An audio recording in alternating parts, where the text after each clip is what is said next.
saudara-saudaraku yang saya cintai karena Allah, alhamdulillah untuk pemateri pertama, insya Allah sudah hadir.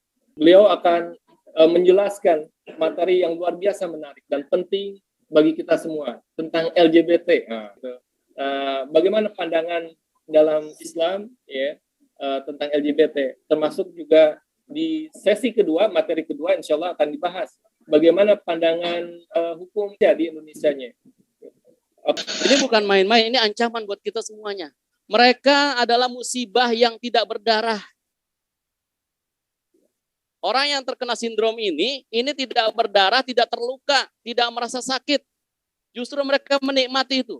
Ini kan bencana di atas bencana. Kita lihat bagaimana kejadian Pompei. Nanti teman-teman yang suka bermedsos, kalau lihat YouTube coba ya, tragedi Pompei. Bagaimana Pompei itu dibenamkan, Gunung Vesuvius itu diledakkan oleh Allah Subhanahu wa taala sampai terkubur penduduknya. Ajaib, jasad-jasad ditemukan dalam kondisi utuh, nyaris tanpa kerusakan. Kita bahkan bisa menyaksikan mimik wajah warga Pompei yang ketakutan saat menghadapi maut. Mayat-mayat dengan segala pos itu mengeras, membatu dan diawetkan oleh abu.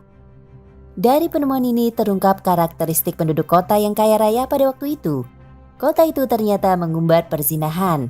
Bahkan bisa diyakini telah menjadi surga bagi kaum homoseksual. Pompei penuhi dengan lokasi perzinahan atau prostitusi yang menyebar di segala penjuru kota. Bahkan saking banyaknya hingga susah membedakan tempat pelacuran umum dan kawasan rumah biasa. Penghancuran Pompei mirip dengan azab yang dialami kaum Nabi Lut alaihi salam, yaitu penduduk Sodom atau Sadum yang dikisahkan dalam Al-Quran. Dituturkan dalam Al-Quran, penduduk Sodom melakukan berbagai kejahatan yang tidak biasa dilakukan oleh penjahat manapun. Penduduk Sodom melakukan maksiat yang belum pernah ada di muka bumi sebelumnya. Mereka melakukan perbuatan homoseks di kalangan lelakinya dan lesbian di kalangan wanitanya.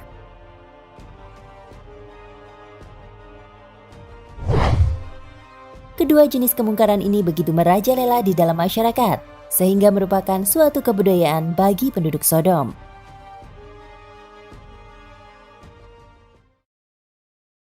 Dan ingatlah kisah Lut, ketika ia berkata kepada kaumnya, "Mengapa kamu mengerjakan perbuatan keji itu sedang kamu melihatnya? Mengapa kamu mendatangi laki-laki untuk memenuhi nafsumu, bukan mendatangi wanita? Sebenarnya kamu adalah kaum yang tidak dapat mengetahui akibat perbuatanmu." Quran Surat An-Naml ayat 54-55.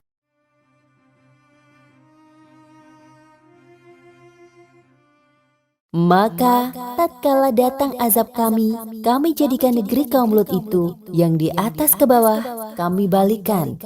Dan kami hujani mereka dengan batu dari tanah yang terbakar dengan bertubi-tubi, yang diberi tanda oleh Tuhanmu.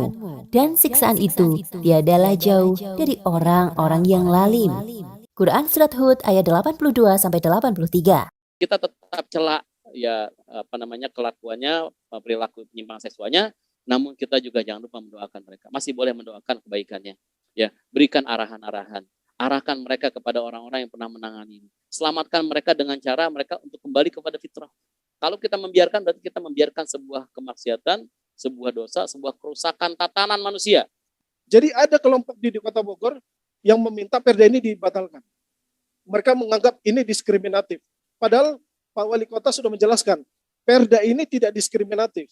Justru dengan perda ini kita coba membina mereka, merehabilitasi mereka, dan kalau mereka mengatakan, ini yang paling sering kita baca, ini adalah HAM. Saya minta perhatiannya. Kalau mereka cuma mengatakan, lihat dong HAM kami, hak asasi manusia kami. Tapi apakah mereka melihat? Lihat dong hak asasi manusia korban. Lihat dong hak asasi manusia keluarga korban. Lihat dong hak asasi manusia masyarakat secara umum.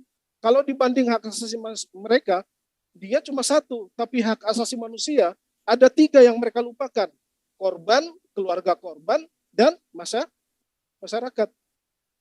Kalau terjadi temuan kasus, ada pertanyaan. Ustadz, bagaimana kalau kami temukan kasus penyimpangan seksual di Kota Bogor? Kemana kami harus mengadu? Benar nggak? Ada pertanyaan paling banyak gitu. Di Kota Bogor ada dinas P3A. Katakan tidak pada LGBT. Allah Akbar.